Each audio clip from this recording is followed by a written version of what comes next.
Excellent.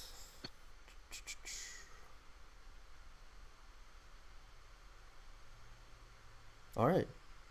All right, we're good. We're live. Very cool. Hello everyone. Welcome back to Negated. Today we are hosting a NLC, a Negated live chat. Except this time it's actually live. It's very new for us because we have not had the hardware to do that before, and we still don't. But I'm putting together what I can in my humble little studio. And today I thought it'd be great to have some guests because, I mean, you've read the title. That's why you clicked it. You know why we're here. We're here to talk about the Texas Heartbeat Bill. Very cool. It's actually a law now, I guess. So I guess it's mistitled. But that's whatever. But first today, who we have here is Xander, or Z. He is also part of other different political activism stuff. He is very active in religious circles as well, if you will. Go ahead, Z, give a little rundown about yourself. Tell the audience anything you want us to know about you. Yeah, hi. So I am a university student.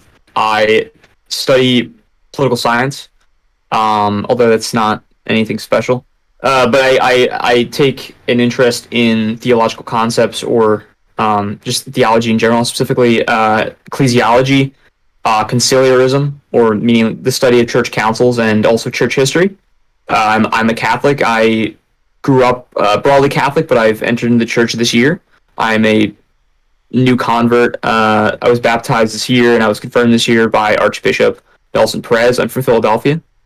And I also dabble in philosophy to an extent, and I am vehemently pro-life. I've engaged in activism with the Susan B. Anthony list in Philadelphia for the 2020 election regarding the election of Donald Trump versus Joe Biden, and we were obviously for Donald Trump as he is probably the most pro-life president of all time.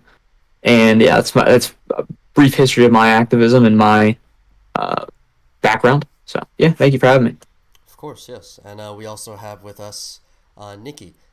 She does a lot of political activism, especially in the pro-life circle as well.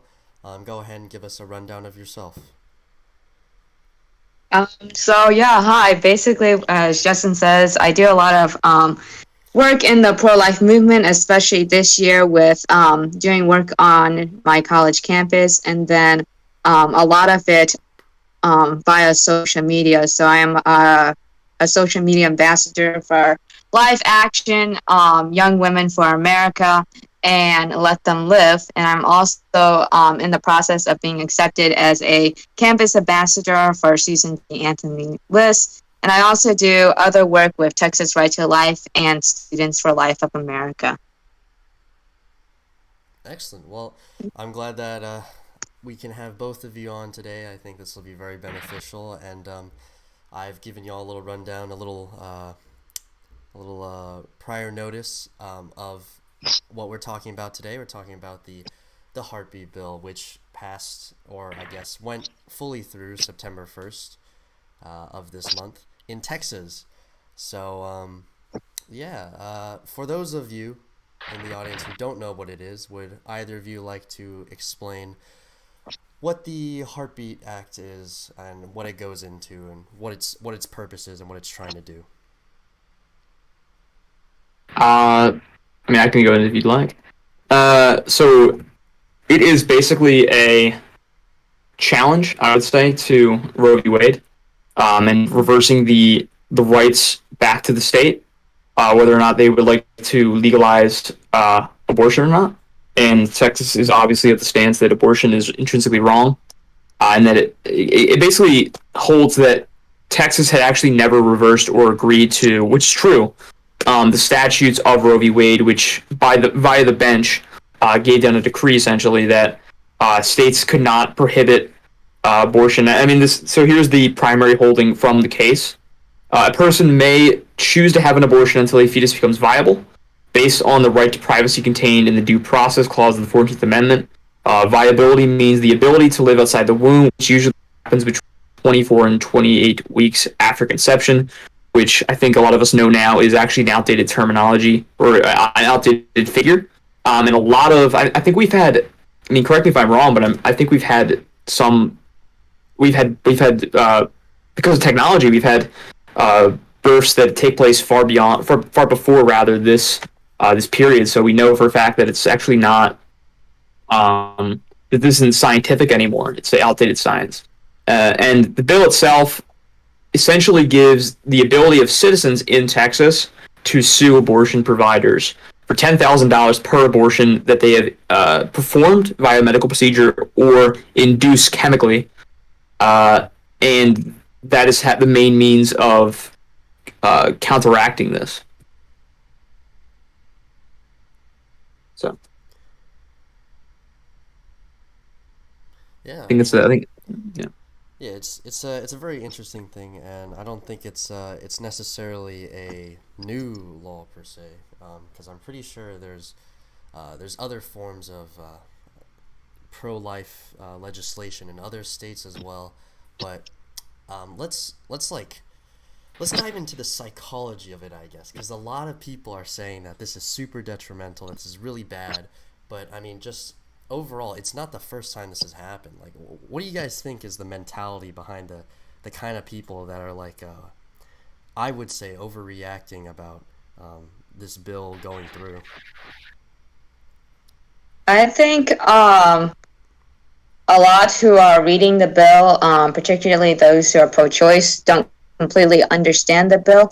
When they see heartbeat bill or saying abortions aren't allowed after 6 weeks, they instantly think that women are going to be sued for abortions. There's all this like chaos going about, how can I get my abortions done without being, I guess, thrown in prison, having federal charges against me. And so I think a lot of it is a bunch of uneducated people talking about the bill or expressing opinions about it without fully reading what is exactly in the bill. And then there are others who are very happy about it, which is great, because as Z mentioned, it's challenging Roe versus Wade, and it's such a big step forward in the pro-life movement. Even though there were other bills similar to this one, they haven't brought as much attention to the nation as a whole as Texas has done. Yeah. And I think that the main challenge of it is that, and I would disagree with the logic, but it's definitely ingenious, is that they've given the ability of the people to actually sue the abortion providers for damages. And the way that they do it is the 10 grand per child. Basically, I mean, if you think about, there's 150 in the state of Texas, according to the figures that are provided, which could be baked, they could be cooked. They could be cooked in regards to they're actually low. There's 11 abortion facilities, Planned Parenthood abortion facilities in Texas, or just abortion facilities in general. And each of them would be about 13 abortions per day, so it's 150 kids per day who are killed. And that adds up. I mean, someone's better at math than me. Would that be like that would be like $100,000, right? For one day, per abortion provider. And I think we said, that math could be wrong. I'm kind of not really good at math. But that would be extremely detrimental to the profits of Planned Parenthood. And I think we've actually seen that some of these abortion providers right now have actually stepped down and said, basically, we're going to just follow the law. And we're not going to give abortions past 6 weeks, because we will basically go out of business because of it. Mm-hmm. And it's also a workaround to the legislation of Roe, which says that the state cannot do it. So the state is giving the ability of citizens to sue abortion providers, whereas the bill explicitly states two things. And I go back to what Nikki said. It states, first of all, that a state agency or political affiliation of the state of Texas, such as a district attorney, what have you, they cannot sue the abortion providers. Only citizens can. The bill also gives the people the ability to sue for basically legal fees. So they will be provided. I don't know if it said that the state will provide them. I'm assuming not, because that would probably hinder the point of the bill, which is to give the citizens the right. So not only do they sue for the 10 grand, but they also sue for the legal fees to sue them, these abortion providers. And It also clearly states that women cannot be sued for the abortion procured. Rather, the sole liability rests upon the abortion providers and the physicians. Right. Yeah. In the bill, that's in regards to lawsuits by the people instead of by the state. That's section 171.208, and that's specifically part one and part two. No, sorry. No, that's right. Yeah, part one and part two, and then yeah, or section 171.208, part A, subsection 1 and 2, and then in terms of the attorney fees, that is uh, section B, subsection 3. So yeah, right.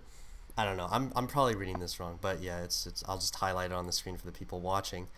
But yeah, like you said, and I think this is definitely a very good thing, and it really has had a lot of people just, or a lot of pro-choice people crawl out from underneath their rocks in order to come up with the most bizarre arguments. Like, for example, they said that someone can rape a woman and then claim $10,000 when the woman gets an abortion, which I think is such an absurd argument because I can't remember where I read this, but I know there's a subsection or section or whatever that says that the person who committed the rape or the incest or whatever the exigent circumstance is cannot qualify as a beneficiary of any sort of lawsuit against the woman who performed. Yeah, that's actually in the bill itself. Yeah, I can't remember. It's subsection J. I don't know under what. I don't know under. Oh, let me find you the section that it's in. It's subsection J. Oh, I got it. Yeah. 171.207. Yeah, there you go. Yeah.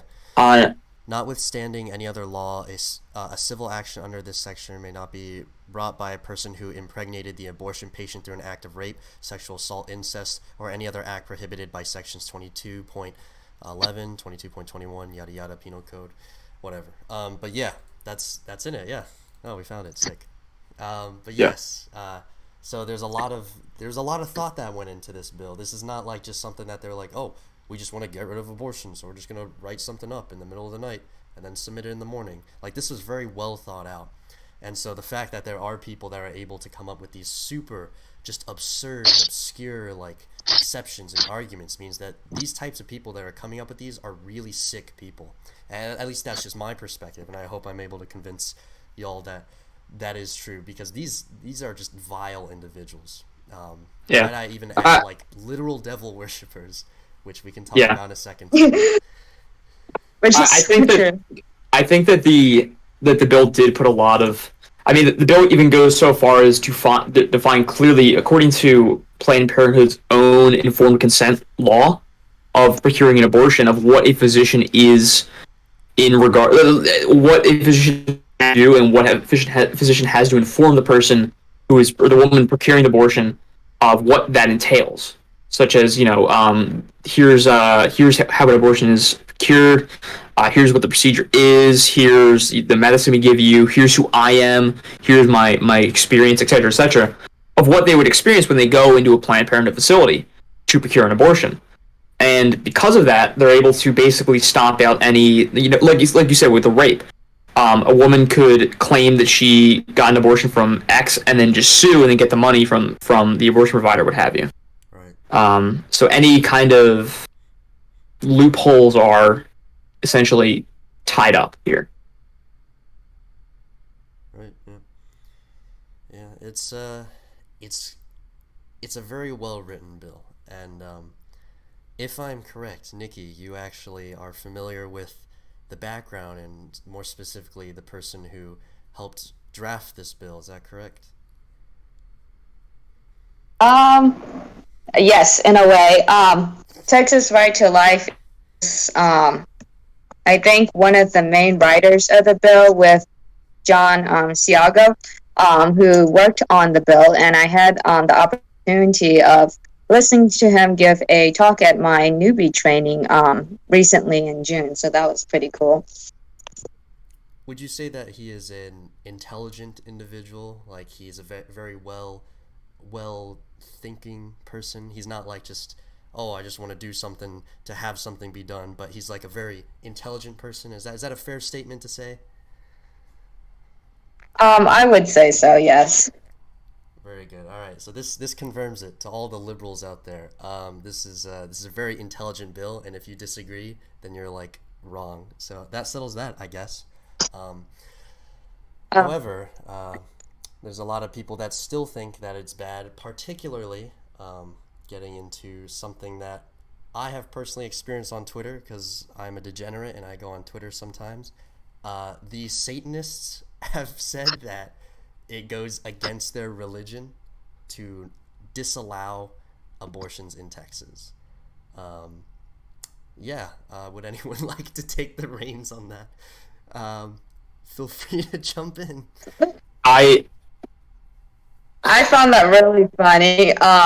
It's terrible because I'm not sure that I had um, exact experience with them, but I had an experience with a Satanist group, I think 2 years ago with a Black Mass in Houston. And it's definitely not a laughing matter. The Satanist group, while you don't really hear about them too much, they are out in force, and it should bring everyone to awareness, especially in the pro-life movement, or at least for Christians, that Satan is really out there and is ready to strike down what we're trying to bring. While it seems, kind of like, oh, it's funny, it is a serious matter, and it brings to question what exactly is a religion and how much freedom do religions have. And this could open up a whole new can of worms that could actually be used against us. Yeah, Z, did you have something to say actually, as well? I have a lot to say. And I don't have anything good to say. I think that, Don't and worry, I think don't that hold back. We don't have any strikes yet. I'm okay. If I this is the first genuinely video think that we that go down for, that's fine. I don't care. I don't like to say this very often because it's not my place to say, and I hope repentance upon all of these people. I hope they repent of their sins and that they embrace Jesus Christ as their Lord and Savior and His Church. However, at the moment, if they continue upon this path, and I think Vatican II would probably agree with me. I think that most of church history would agree with me, is that these are the types of people uh, who, continuing upon their path, would in fact, we could make a pretty safe guess they'd be in hell for all eternity. These are even if it's a atheist, even if you're saying that you're worshiping Satan to parody something, I don't think that really matters because of what the effects of what you're doing are. The effects of it. It's not. I don't know if it's invincible ignorance. I don't know if it's ignorance of it. I think that it's a dangerous path that they're on. And I call them to repentance, and I wish they would repent. But at the same time, yeah, how much religious liberty are we willing to give and afford under the Constitution? How much are we willing to say that religious liberty extends? And this would be the argument that I would provide against them. Does religious liberty extend upon killing a person? Because we've said before, correct me if I'm wrong, but I think I'm not sure of the jurisprudence, maybe I'm wrong, but didn't we rule against animal sacrifice as a display of religion, or am I wrong? Are you familiar with the case I'm talking about? I'm not sure. No. Hold on. I'll look it up. Well, I looked it up. I would I can safely, not safely, but I think I can say that we would rule against that because there's plenty of like animal abuse laws. I'm sure that would fall under that. It'd have to, even if we didn't explicitly rule on that. Let me double check. Okay. Uh, Yeah, but I mean, like, I I wasn't necessarily laughing about the existence of Satanists, because I know Satanists personally, and these people are they're very driven people. I'll say that. That's the only nice thing I can really say about them. That they really know how to organize, and they seem to really believe in what they believe in, which I guess that's the nicest thing I can say about them. And what I was laughing at is that I think it's funny that they see themselves as religious people, and that may be a little confusing for some people, but like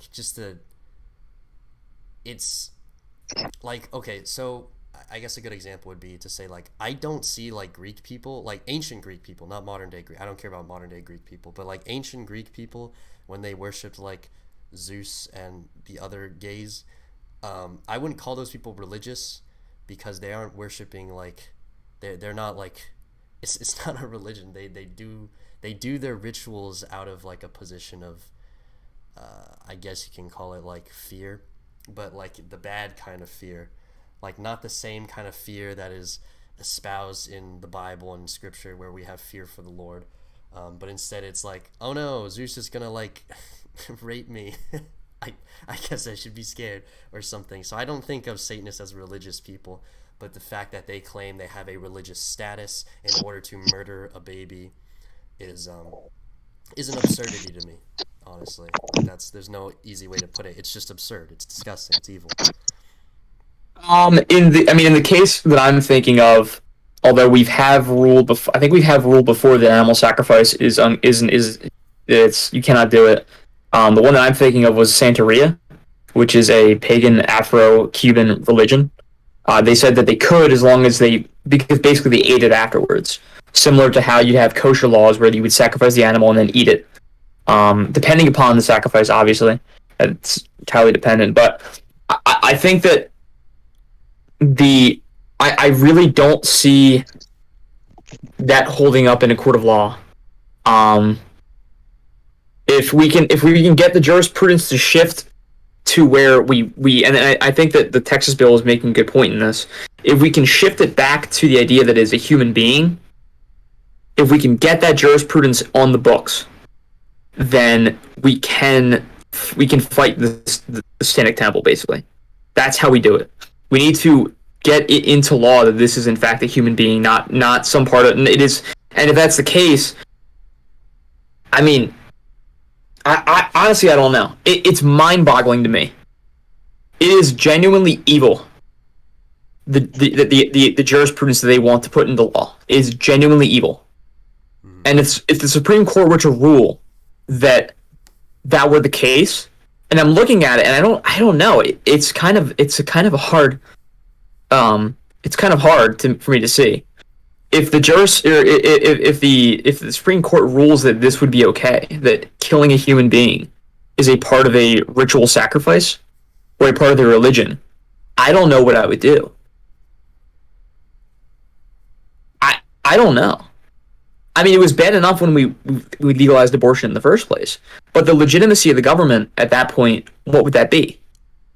If I can just say that it's part of my religion to kill somebody, then yeah, what is the what are the implications there of the country?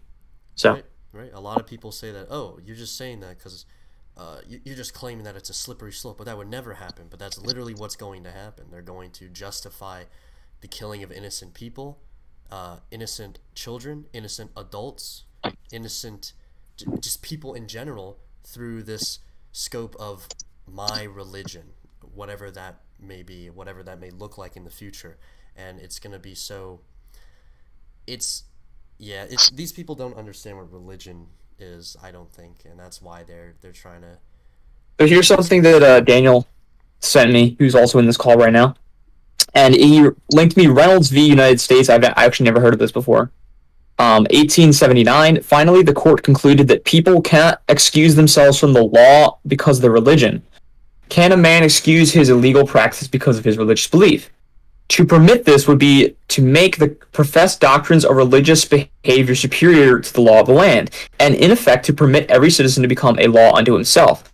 Government could exist only in name under such circumstances. So I think essentially the jurisprudence there would be that if we are to say that they can counteract the law because of religious liberty, we would basically be establishing, in smaller regards, that we've established a under the Constitution, which seems the jurisprudence seems to prohibit it. Although I wouldn't agree to the extent that this Constitution of ours rejects Christianity wholesale, but it rejects establishment of a certain church and state relationship. Now, does that mean that it rejects basic fundamental human rights as regards to Christianity? No, I don't think it does. Right? I think that it's a bit of it's really nuanced kind of distinction. But what that's saying is that if we say that you can kill somebody because of your religion, then in fact we already have de facto given you the ability. We've said that your state, or rather your church, is part of the state now. Do you see what I'm saying? Yeah. And I'll see what he says in response to that. But I think that's where he's getting at with this. Is that your religion, if it goes against the established laws in regards to, the natural law of being able to live, for goodness sake, that would be you can't do that. Right. Okay. So Nikki, do you think that the push against, there's going to be many different pushes, but do you think the main push against the heartbeat bill will be from a quote unquote religious perspective, you think? I think because of how America's society is kind of right now, I think it is the easiest to push the bill. Because there's having what is religion, what isn't a religion organization. Even with COVID, we're seeing problems with religion, whether or not churches can be shut down or not. And I think with this bill, it's I wouldn't say the easiest, but it is definitely a way to challenge the bill. But I do agree. I do think that it would be difficult. America would have to be really so far in the deep to I would say, uphold the Satanic Temple's claim. If they did, I wouldn't exactly be surprised, but I would also be surprised at the same time. So it'll be interesting to see what happens, but hopefully not too much comes out of it and that they are, in a sense, squashed. But yeah. That is true. We do need to squash the Satanists. They're definitely not welcome in intellectual circles, in my opinion. That might be naive and maybe a little Marxist, but who cares? I'm not here to create a free speech platform. It's not called Negated because we're going to allow people to come and speak their mind. It's called Negated because we hate you. Okay, that's why. For the record, Tyler, I know you're watching. You need to start writing, Tyler. God, all right. Anyway. Back to the topic at hand. So yeah, I mean, there's going to be.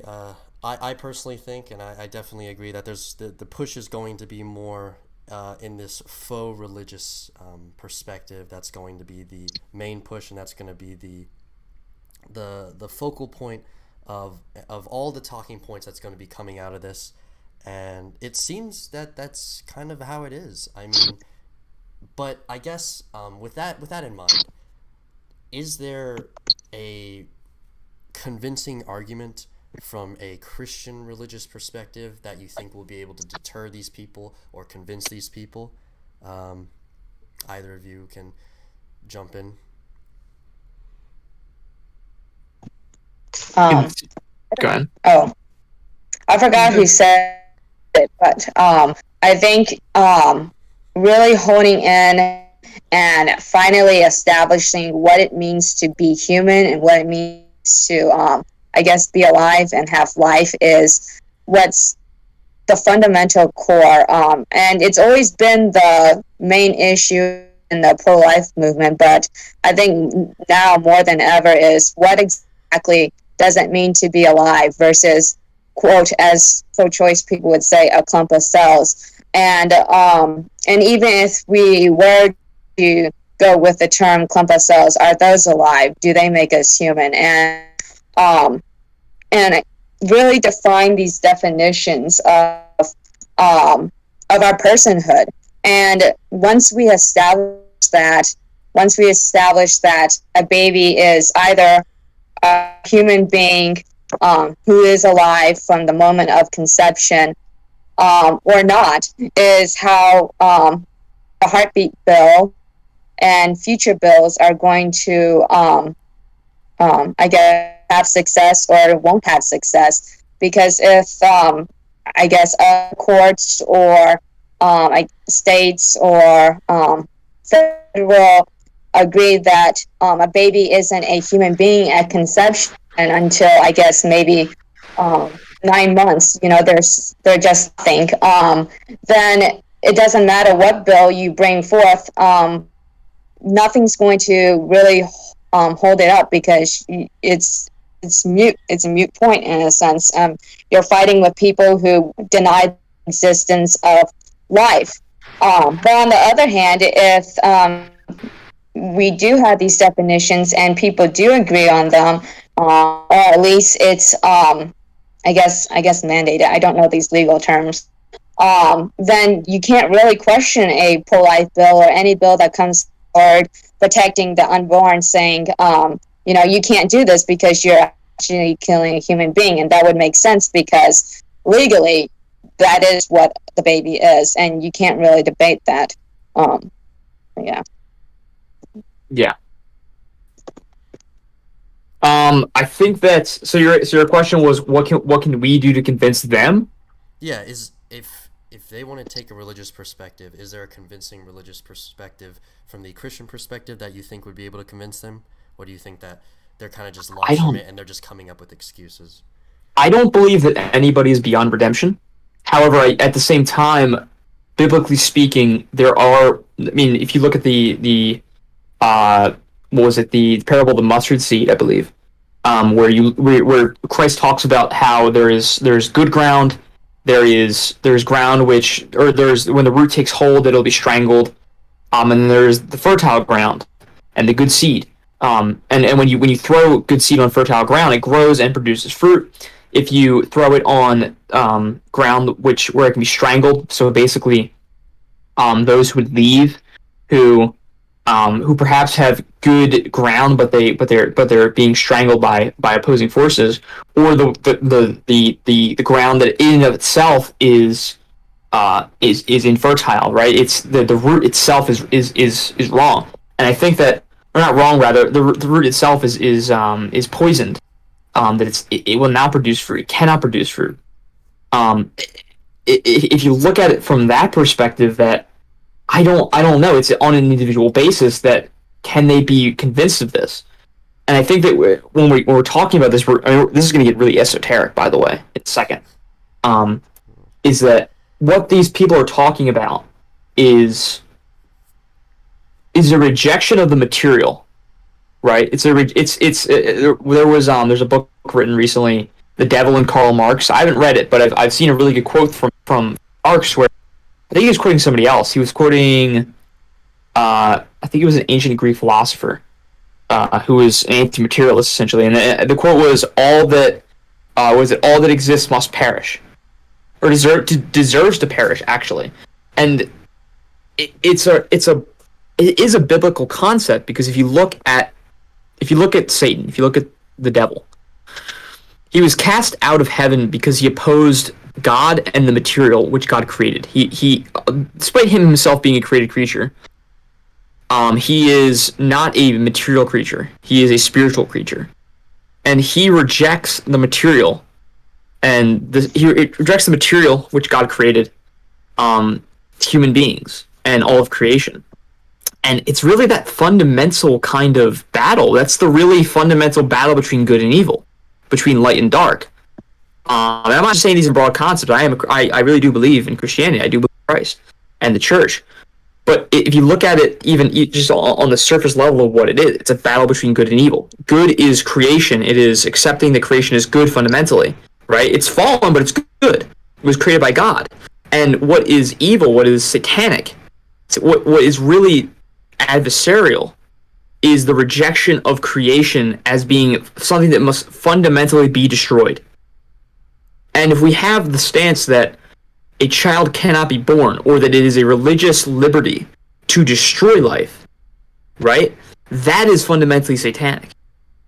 That is what it means to be satanic. It's to reject the material and to reject that. And that's why a lot of the early church called Gnosticism, essentially a satanic thing, is because it was rejecting the material as evil and what God had created. It's a really, when I think about it, it's kind of scary, the levels by which these people would go. And I don't know, and that's why I don't know if they're just like, I don't know if they're just atheists who are LARPing, or if they're genuinely evil people. You know? Right, yeah. And I guess to segue from that to my experiences, which really don't mean anything, but I'm still going to say it because it's my show. I can do whatever I want. A lot of people that I go to church with, these people I know are Christians. I know they've been going to the same church for most of their lives, if not the entirety of their lives. This is anywhere from 15 to 30 some odd years being in the church, being with the gospel, with the scriptures, if you will, and they're talking on their social medias about how the heartbeat bill is actually bad, and they give all these terrible examples of why it's bad. And I don't think that their intentions are necessarily evil, but at the same time, I can't safely say that because seeing such the radical change that these people have gone through, that I know these people personally and I've spoken with them, I consider many of these people my friends, and then to see them go out and say that abortion is actually a good thing because it does this and that, and by opposing the heartbeat bill you actually help someone, you actually save someone's life. And I'm thinking, their intentions don't seem to be bad, they don't seem to be evil, but what they're espousing is evil. Like the death of a human being, the killing of an innocent human being is evil. And I can't bring myself to think that these people are good people anymore, or at least don't have good intentions anymore. And it's really sad to see. And I think through all this media, through all this attention that the heartbeat bill is bringing about, it's bringing out the best of the pro-life movement, and it's bringing out the worst of the the pro-choice movement as well. So a lot's going to be happening, a lot is happening, and it's a lot to think about, it's a lot to consider, and it's a lot to pay attention to. So yeah. We'll see. It is, like, it's just, I don't know how you could make that argument. I got into a really just long-winded argument on Instagram. Probably a bad idea. Don't get in arguments on Instagram. I've learned my lesson. I've essentially done that. But sometimes someone will say something that's so downright preposterous about Catholic teaching that it just bothers me to no end. And, I mean, if you look back at the writings of, say, Tertullian, whether or not they knew what the quick... So, one of the things that happens is that they'll say that because of the quickening of the fetus is not understood scientifically, that therefore, they would say that, oh, well... They would argue that they were pro-abortion, which is fundamentally ridiculous because they were limited by their scientific understanding. Although, even the Church Fathers disagreed upon, whether you can... whether or not a quickened fetus partakes in life, right? Whether or not that's the case, the fundamental aspect was that the church has always agreed that human life is sacred, and that the intent was to stop a child from being killed in the womb, right? Whether or not they understood what that meant by a child being in the womb, like I said, they were limited by their scientific understanding. And if you look back from the first century Tertullians, the writing of Tertullian, the church father, he himself said that the procedure was fundamentally the same thing. It's always been the same thing. The only difference between an abortion in the first century and now is anesthesia to some extent, and essentially a vacuum which sucks out the dead baby parts. That's all it is. They always use the clamp to crush the skull. They always used basically a knife or cut open, or rather to cut apart the kid, and then they would just get a clamp and start fishing him out. It's barbaric. It's always been barbaric. It's always been the same thing. That you just had. It's basically it. There's just the vacuum. And I want people to know that what it is it's if you're listening to this and you're not pro-life, I mean, think about what this procedure is. It is the dismembering of a small human child in the womb. That's all it is. And I'm not saying that to lessen it. I'm saying that to tell you the truth. And that's what we need to tell people is the truth of what the procedure is. I would agree. A lot of my pro-choice friends, or at least from what they posted on Instagram, comes through ignorance. They think, first of all, they go off of emotion.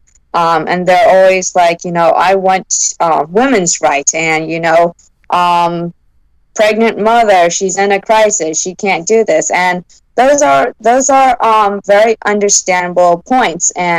But abortion isn't the answer. And I really like Live Action. I guess I'm doing a shout out for them, but their videos, especially with Dr.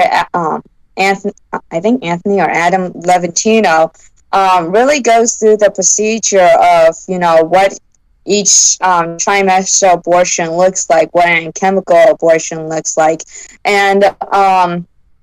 and even I, as a pro-life person, didn't know all these things. I was like, clearly, yeah, abortion kills the baby, boom, that's it.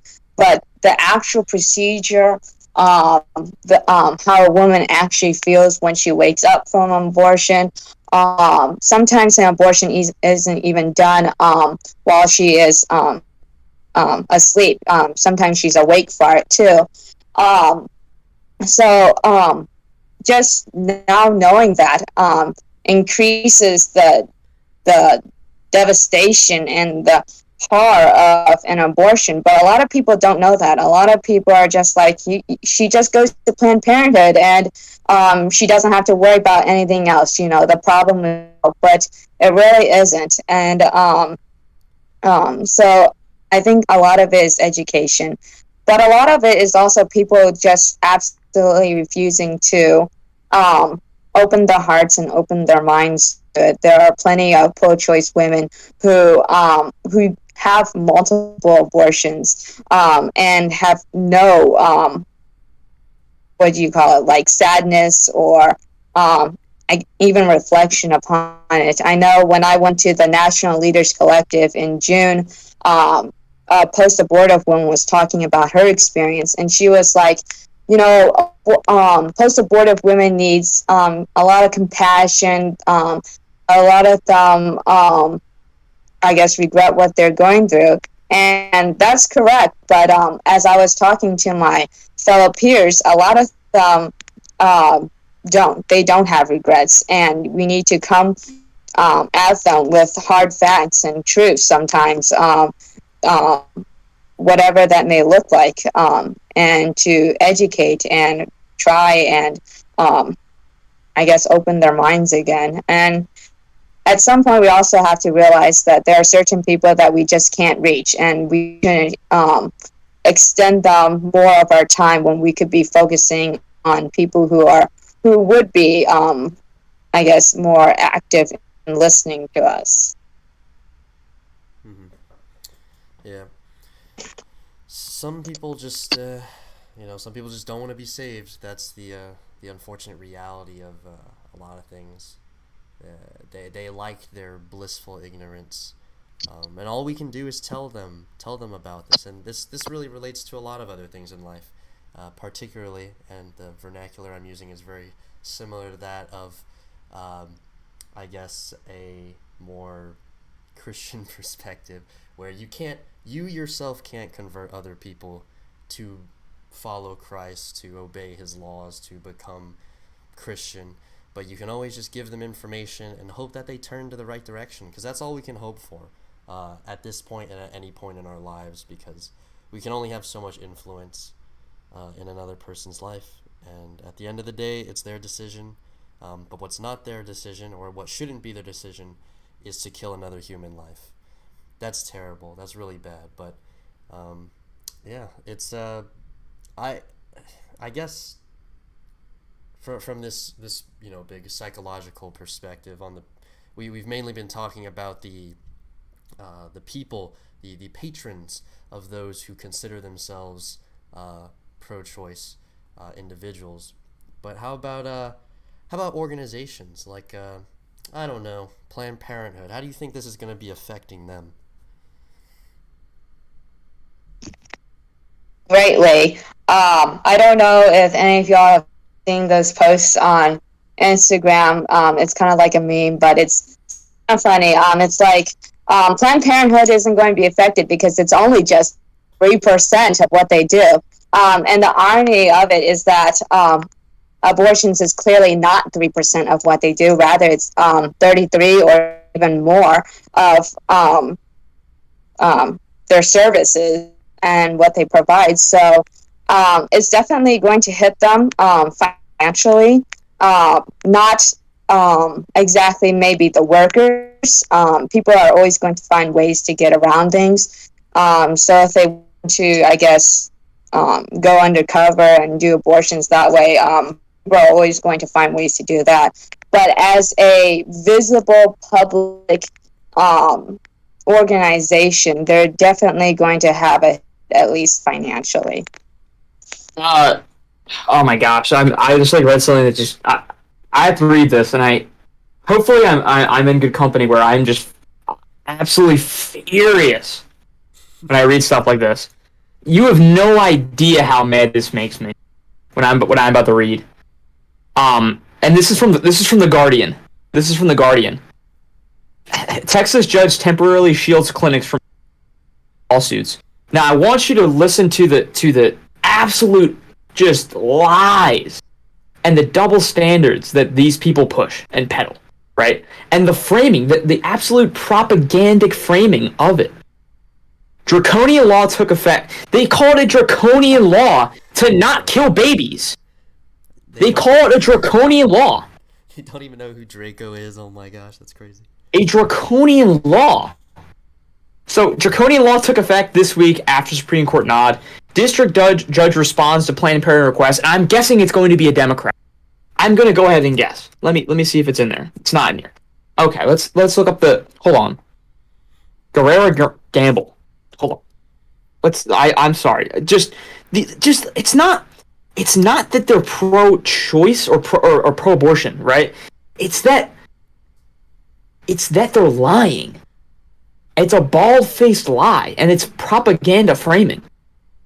It's just ridiculous. Hold on. I gotta see. Give me the. Hold on. Hey, what's the Joe Rogan show? What's his assistant? He's always like, "Hey, can you pull this Jamie? up?" Yeah, Jamie, pull it up. Hey, Here, Jamie, I'll pull it up.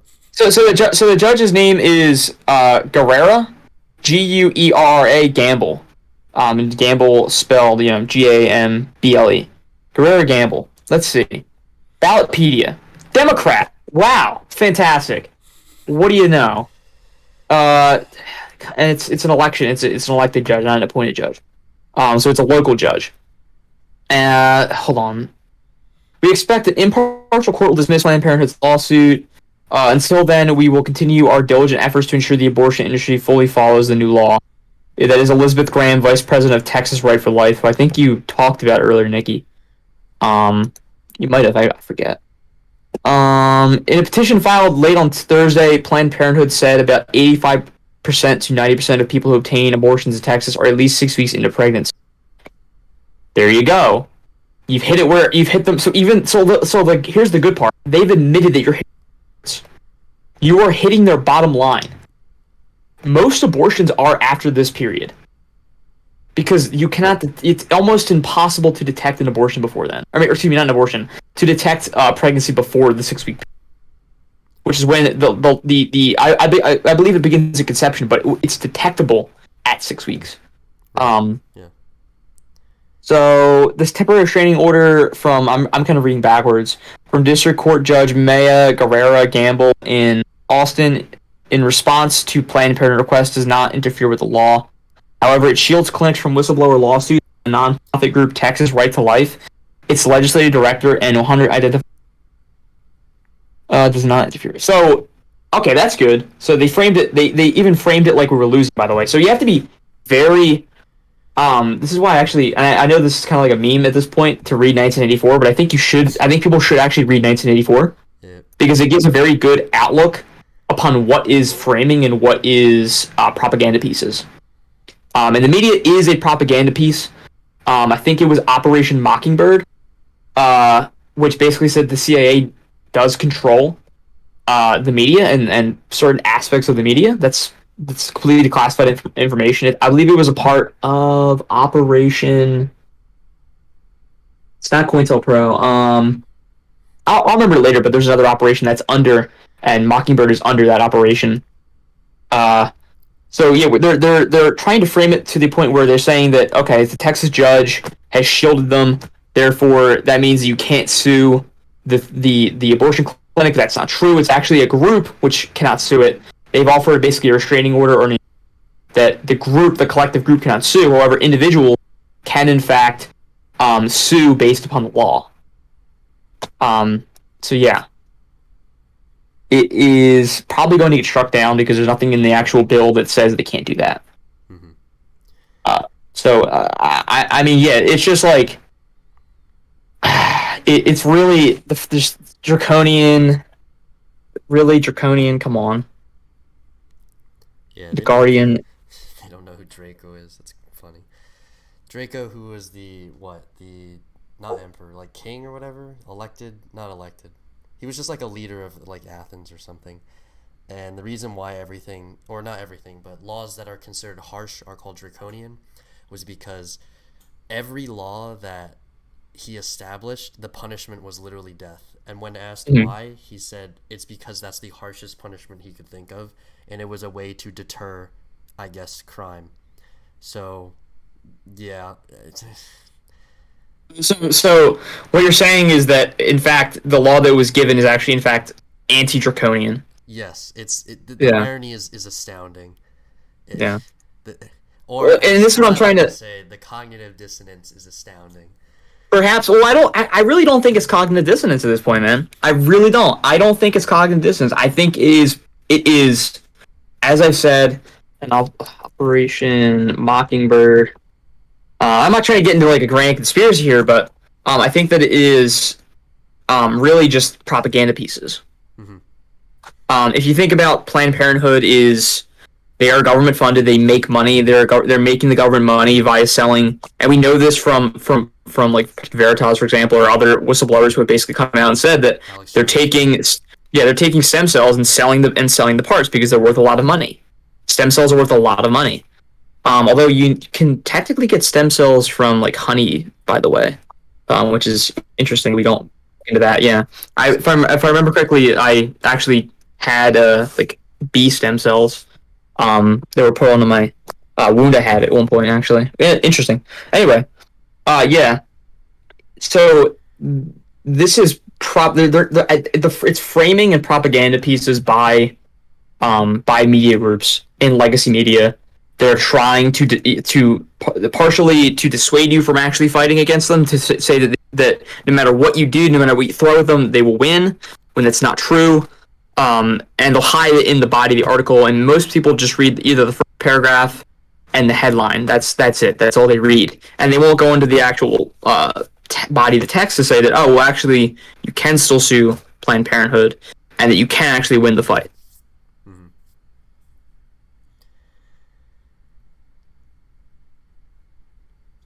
Yeah, in terms of the judge, all you had to say was Austin. I could have told you she was a Democrat. Yeah, I know this. I know this. I've seen this chick before. By the way, I've seen her before. She did something else, and it might have been Planned Parenthood again. She does this a lot. Yeah, she does this a lot. I've seen her before. man, she is built, like something else. Anyway, so yeah, she's built like a tank, man. Scary looking. No, I'm sorry, I'm just kidding. Just jokes. We're joking. We're joking. In Minecraft, she's built like a tank in Minecraft. Yeah, we're joking. We're joking. But yeah, I mean, you had like 67 abortions done on the day the day before the law was enacted.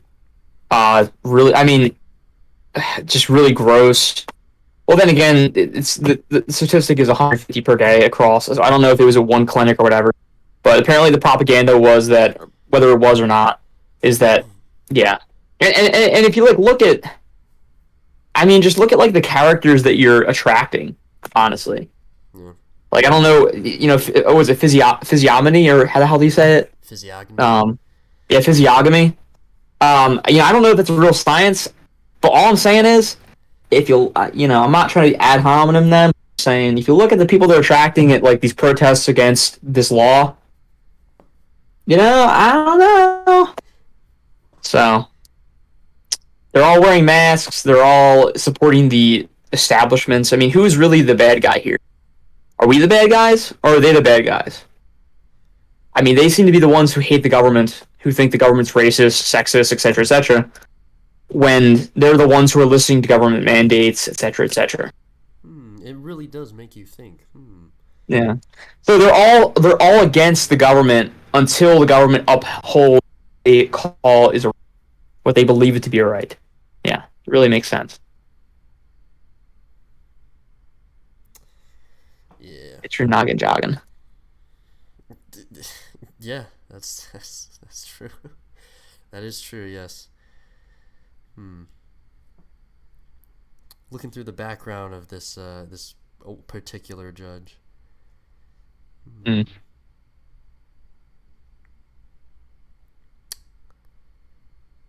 office I'm gonna look. 2019. Term ends 2022.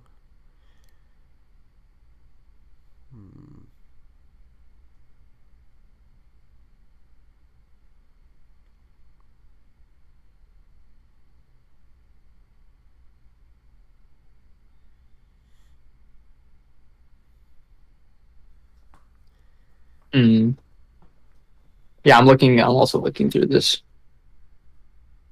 Uh,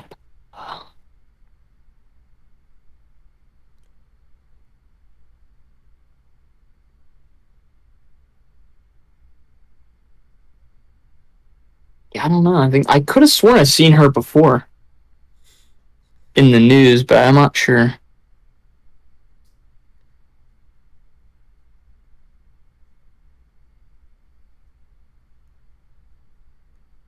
That's funny.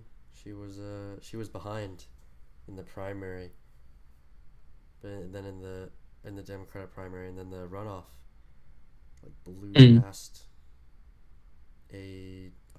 I don't know. I can't zoom in for some reason, but it looks like a black woman.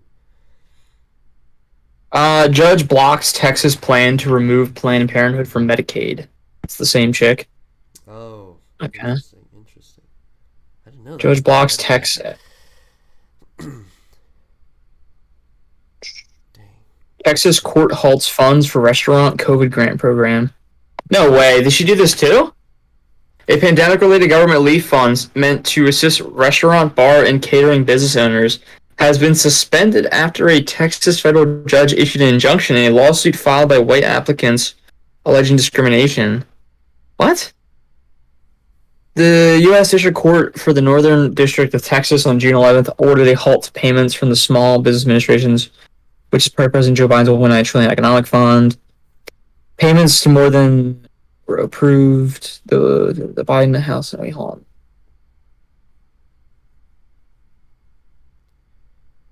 I don't know. Anyway, this is off topic. Sorry. Yeah, Just kind of like looking if she's doing anything nefarious. Yeah, we're just looking for dirt. There's plenty. But anyway, yeah. Back to the topic at hand. Yeah, the heartbeat bill. There's I guess we can move on from what we've been talking about, and let's get into the counter arguments, because there's plenty of them out there. There's so many out there. None of them are particularly good, but they are all very popular. A lot of a lot of pro-choice individuals have been espousing these arguments for years, but now they've made it more specialized towards this particular bill. Um, and I don't want to take credit for finding these arguments against the bill, but on Instagram there's a account called pro-life_millennial. This is where I'm getting all my arguments from, and the post is fact check dispelling myths about the Texas heartbeat law. So if you want to go see these for yourself, I will later on put a link to that in the comments, and I'll pin that comment or whatever. But anyway, starting with myth number 1, private citizens can sue women for having an abortion. Myth. The truth is that this law does not allow for a woman receiving an abortion to be sued. The only people who can be sued under SB 8, which is the name of this bill, are those who 1. Perform an abortion, or 2. Aid in helping obtain an abortion, such as by providing financial assistance. And actually, let's see. I'm about to do a funny.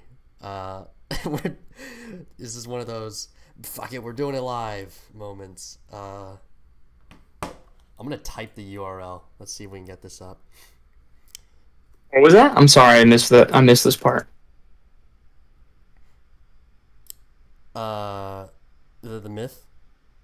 The myth of what? The abortion bill. Myth number 1: private citizens can sue women for having an abortion, which is like I'm pretty sure they can. It's the whole point of it. Where did they get this? Is this like a propaganda piece? no, you can't. Okay, no, you can't sue the women. You sue the. Oh no, yeah. You can sue the abortion providers. Yeah. Yeah. So let's look at this. Dispelling myths about the Texas heartbeat law. Pro-life millennial. I'm typing URL live. This is one of those. What is it? What was that guy? He was like, "Fuck it, we'll do it live." Yeah, that's what we're doing. Yeah, Bill O'Reilly. Yeah. Perform an abortion, aid in helping obtain an abortion, such as providing financial. So the man who so if a man paid for the abortion, he can in fact actually be sued for it. Mm-hmm. The laws for the arising exemption for when the mother's life is at risk. This is up to the doctor's discretion, but documentation must be provided. Oh my god. The Texas heartbeat bill does not allow this to happen in their section. A rapist can sue. Okay. The law prevents women from receiving treatment for miscarriage or ectopic pregnancy. Yeah, these aren't abortions. That's the thing. Mm-hmm. A miscarriage is not an abortion. Right. Ectopic pregnancy is not an abortion. It's just a tragedy that happens. There is no heartbeat at 6 weeks gestation, just cardiac activity. What? What is the difference between a heartbeat? A heartbeat is cardiac activity. It doesn't make any sense. Yeah, I remember engaging in a discussion with actually some Hindu people who were actually, they were like, oh yeah, actually our families are very pro-life, so we understand how to debate pro-life people. And this was at the time when I was just getting into like the pro-life movement, and I was like, okay, well then tell me why you're pro-choice. And they're like, yeah, it's because there's no it's because there's no heartbeat, it's just cardiac development. And I was like, what is cardiac development? They're like, well, I mean, there's like kind of a heart there, but it's like not real. And I'm like, that's like stupid and crazy. But yeah, cardiac activity or cardiac development is functionally medically the same as the layman's term heartbeat. So that was like, yeah, that was I remember reading this. That was hilarious. It brought me back to what, 8th grade or freshman year of high school. When I if somebody needed a pacemaker to for them to function, would they be like less human? You know what I mean? Yeah. That would be the argument to make. That's like that's the argument that that I like brought up to those people. I was like, so if someone doesn't have the ability to keep themselves alive, should they just be killed off? For example, physically disabled people, or even someone who needs a Pacemaker, a handler, I guess. I couldn't think of the word. Yeah. Handler. Like, should they just be killed off or thrown off into the streets or walked into the woods and left there to die? I don't think so, but by their logic, I guess they would, and they were very hesitant to answer that because they were kids and they understand that they are reliant on their parents for many things. So yeah, this is a very interesting argument. The myth number 5 under the pro-life millennial. So I guess shout out to the pro-life underscore millennial. Check them out on Instagram if you will, if you want to. If not, I can't force you. Kind of the same way how this law isn't quote unquote forcing you to have a baby. This is actually protecting a human life. If the numbers are still correct, there is more people that are looking to adopt children than there are women who are seeking abortions, as of last year. I don't think that. I don't know. I could be wrong, and this is just my perspective. And I'm also not a woman, so I guess my argument doesn't matter. But I don't think that there are more women who are looking for abortions today than there were like a year ago or 2 years Wait, ago. hold on. Can you repeat that? Repeat what you just said? I don't think that there are more women looking for abortions today than they were like 5 years ago. So the argument. No, I mean, no. What I was saying is that your opinion doesn't matter. Yeah, because I'm a man. That's the joke. Okay, I was making sure. Yeah. I didn't know if you were. I didn't know if you were genuinely being serious No. or if you were joking. Literally, okay. I was- Literally 2/3 of us here are men. We're I'm just making sure. I was like, and when people say this is the most cocked thing ever. You partially made that kid. It takes two to tango. It takes two to dance. That's true. You helped make that kid. I mean, you're not pregnant. Don't ever say we're pregnant. Like, also just dumb. Like weird. It sounds weird. You're not pregnant. She's pregnant. However, a part of you is in her. That's the beauty of it. So yeah, and dudes really do say this. They really like, they'll say it's not my opinion. It's her body, her choice. I'm like, dude, if you have sex with a woman, that is part of your body. That's 50% of your DNA. It is in fact your choice. So yeah.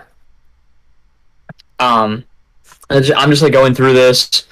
What was that? The penalty for abortion is now worse than the penalty for rape. Yeah, Not true. You get 99 years. That's per rape. That's the maximum penalty that the Texas Penal Code provides.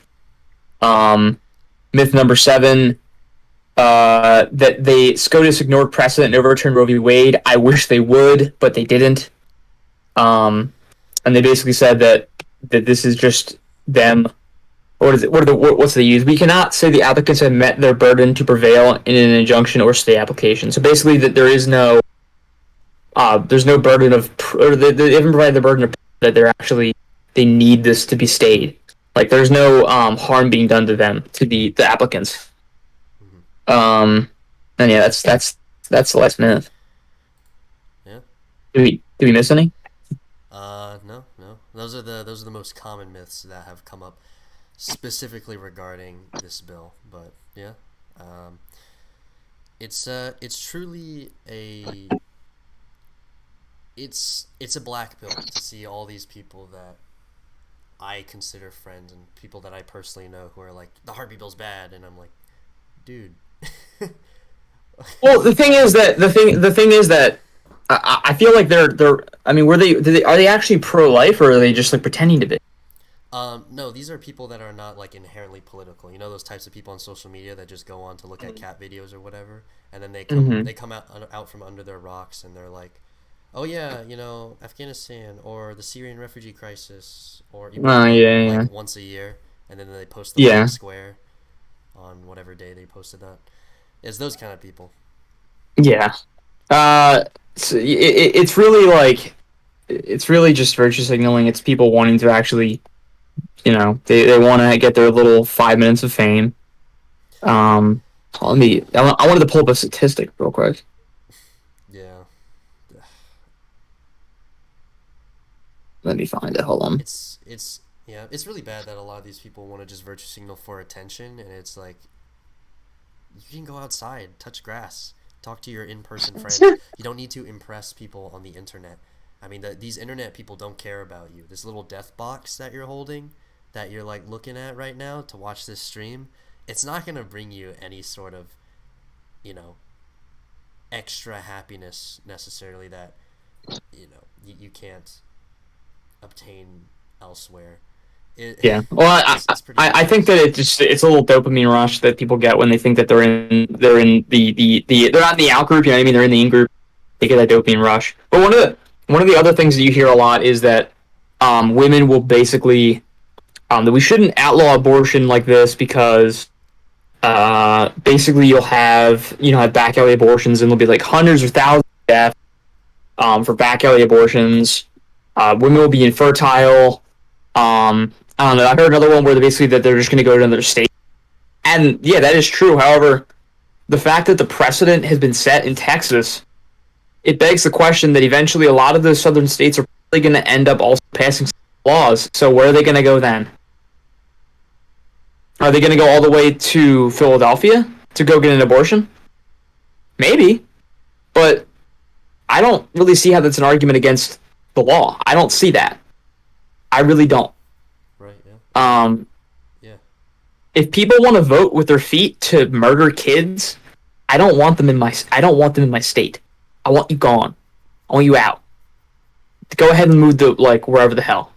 Another statistic is that in 1972, I think it was 60 something people. Oh, let me like listen. Let me listen. 63. That was the amount of women who died from abortions, and I think it was. Oh, let me check. And 38% of those abortions were illegal abortions. The rest were legal. So the argument is that if we do this, there'll be thousands of deaths from illegal abortions. Well, no. When you make it illegal, people don't tend to do things that are illegal and that can carry high sentences. Now, this law does not make the woman. It does not make her culpable for it. I'm sure that some people would either agree or disagree. I'd rather not give them. I mean, actually, I will give my opinion. I think it should be. I think they should receive punishment for it. But that's not what we're discussing here. That's my opinion. But rather that the statistic in itself is a lie. It's a bald-faced lie that there were thousands of deaths from illegal abortions in the 70s or before then. It was below 100, and 30% of it was from illegal abortions, and the rest were from legal abortions. So it's an extremely low number of abortions that are killing people. And basically that's just to say that the statistic doesn't really matter. You know what I mean? Like there is so many people who will listen to the law if you make it illegal, and they will not procure these abortions, and there will not be hundreds of deaths because you made it illegal. In fact, like I said, most women will not procure an abortion at that point. Yeah. Yeah. think the reason. And a lot of. Yeah, go ahead, Nikki. Oh no, you go. No, you go ahead and speak. You haven't spoken in a little bit. We want to hear from you. Um, I was going to say a lot of the main reasons why women get an abortion are finances, coercion, and it not an uncertainty, I guess you would say. And all three of those can be solved. And then the other reasons why abortion happens is because of the push and lack of education and the lack of women knowing their options, such as having adoptions or just knowing their resources. And I really like it when people come to me and they're like, women have to have an abortion because money, or they're going to lose out on college or their career, and or what about homeless women who can't raise their children, or what about, and they have all these what abouts, and all of these have answers if people are just willing to go and look at them. But instead people just focus on let's have an abortion, let's just have an abortion. I remember an argument that I had with someone at college, and they were like, Planned Parenthood does so much for women, and they provide all these resources and whatnot. And I was like, if that is true,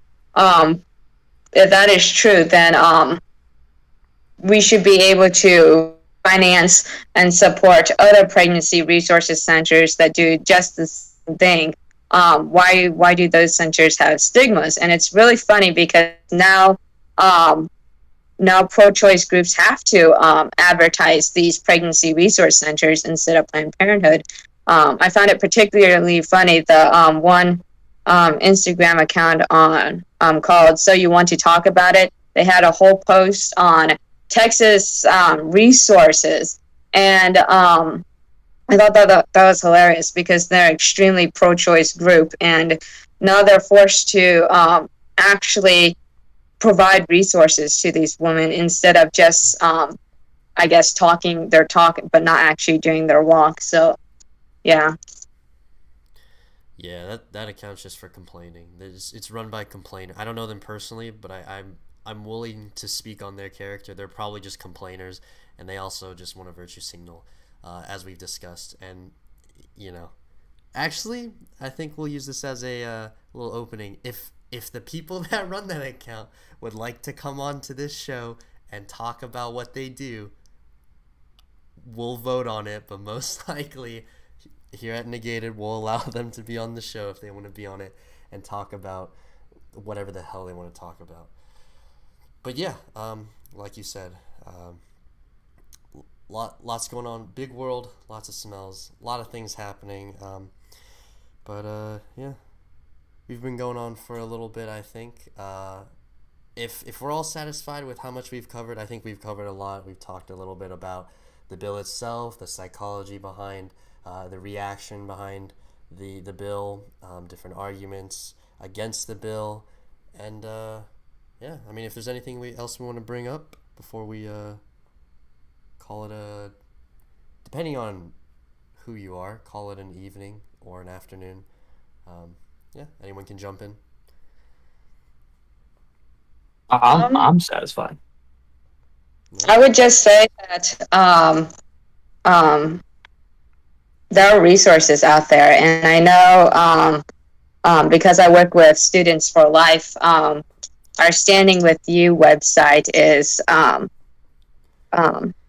updating and providing every single resource in Texas, as well as nationwide, but particularly Texas last week. And Texas Right to Life is also doing a similar job. So that's cool. But for those who are pro-life, I would say be careful, because I wouldn't say every pro-choicer is going to be this way or that way, but they're going to be angry people out there who are willing to do you harm because of their beliefs. We already, not me personally, but I know some friends of mine at Texas Right to Life who are already getting death threats and having their information being stolen. So it's a nasty war out there, but life is going to win, and I'm glad to see it happening. I think that, it's a great point. I mean, I don't know if you did door-to-door work with Susan B. Anthony, but I did. And I remember I never got it personally. I've gotten some really nasty comments made to me. But I've never gotten, I do know somebody who got a death threat while on the job. It was a buddy of mine who was working with me in the greater Philadelphia area who got a death threat. And I remember he texted me and he said, "Can you come pick me up?" Because he was in the neighborhood and I was coming to work that afternoon. And I came into the field and he said, "Let's get out of here." And I was like, "What's going on?" And he basically tells me that someone said that if I come back here, they're going to hurt me. And to